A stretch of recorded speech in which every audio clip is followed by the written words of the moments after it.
and accountability in our beloved country.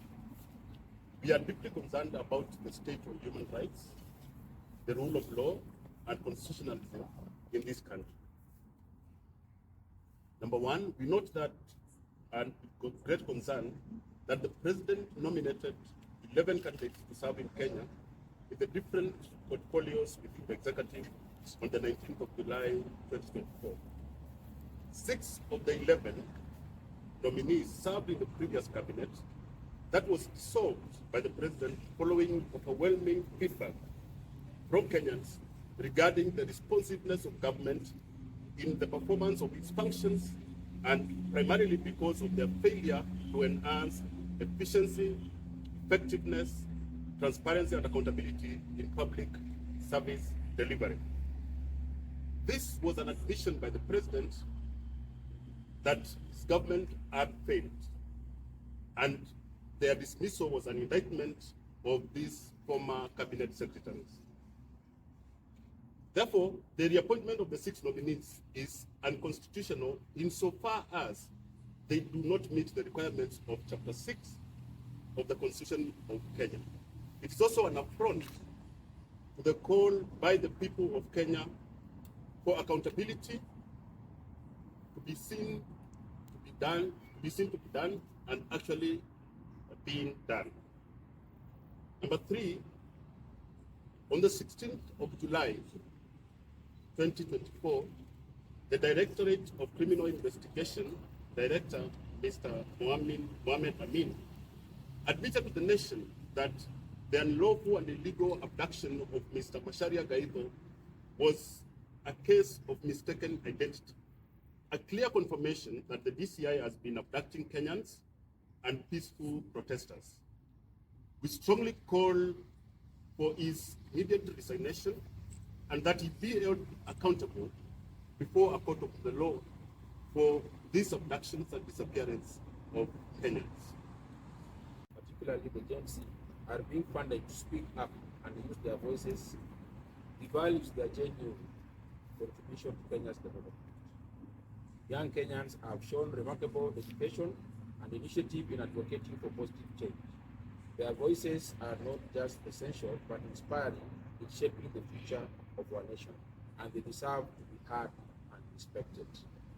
We are alarmed by the unprecedented violent crackdowns, abductions, and disappearance of Kenyans who have expressed concern over the state of governance and human rights in Kenya.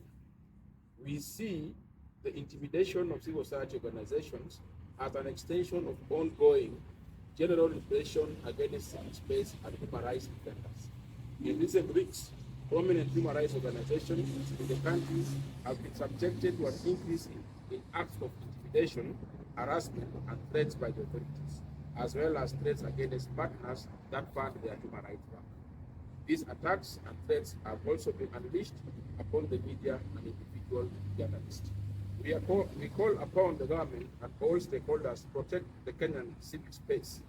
CSOs must be allowed to operate without undue interference or baseless accusation.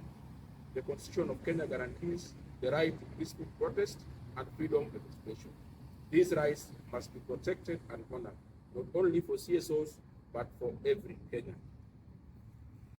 And accountability, and ensuring the rights of all Kenyans are upheld. Their contributions have been instrumental in our nation's growth and stability, and their efforts have consistently upheld the principles of justice and democracy. Now, in the last 3 months, civil society and the media have engaged robustly in pushing for public finance management accountability, including public debt, protection of human rights, especially freedom of expression, and the right to assemble, including protest, active citizenship, end of extrajudicial executions, enforced disappearances, abductions, and even the theft of public resources. These are the concerns shared by Kenyans who are now pushing for an accountable government at all levels, especially the executive and the legislative arms. The continued neglect of the need to have an accountable and transparent government that respects and values the voices of the people of Kenya is a reason for the continued protests across several parts of the country. Now, it's against this background that we are deeply concerned but the research letter by the government of Kenya implying that civil society organizations fund and support unlawful behavior and unruly protests, which are a stark contradiction to our work. We categorically repudiate these unfounded accusations and ask the government to remain true to the Constitution and protect independent civil society organizations and the media in Kenya.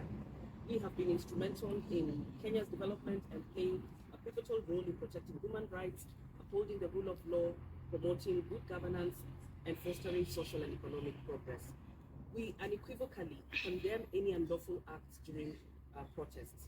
The allegations that civil society organizations are complicit in promoting illegal activities undermines the invaluable work that they have done to strengthen our society and is aimed at tarnishing the perception of civil society to the citizenry we serve.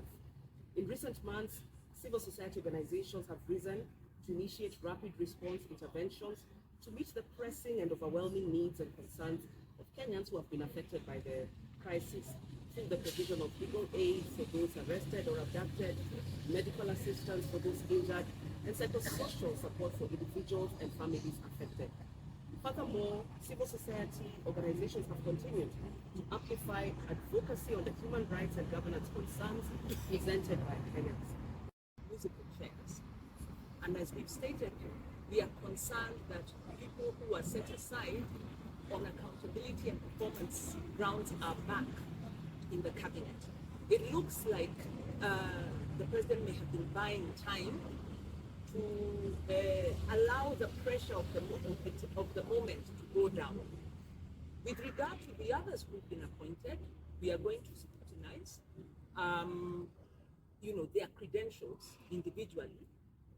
But we would have expected the president to say, these are the criteria that he'll be using from now on, including track record, including accountability, including the fact that somebody is aligned to their docket.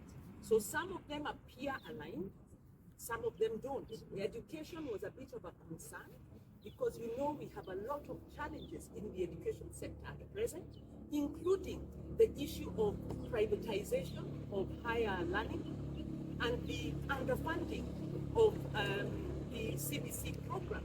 So our education system is in a crisis, and we wonder if an appointment of somebody who is not from the sector is really going to help matters.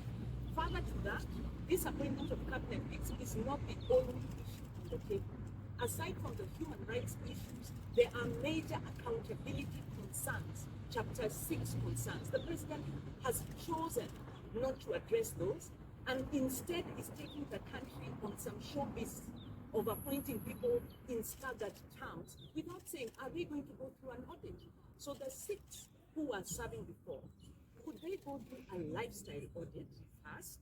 Could they go through proper scrutiny? Because we do not trust Parliament. Parliament is in the pocket of the president, and they will pass whoever, as they had passed the ones who are removed. So we are still at the point where we were. We are still at the point that made our young people, our children, go onto the streets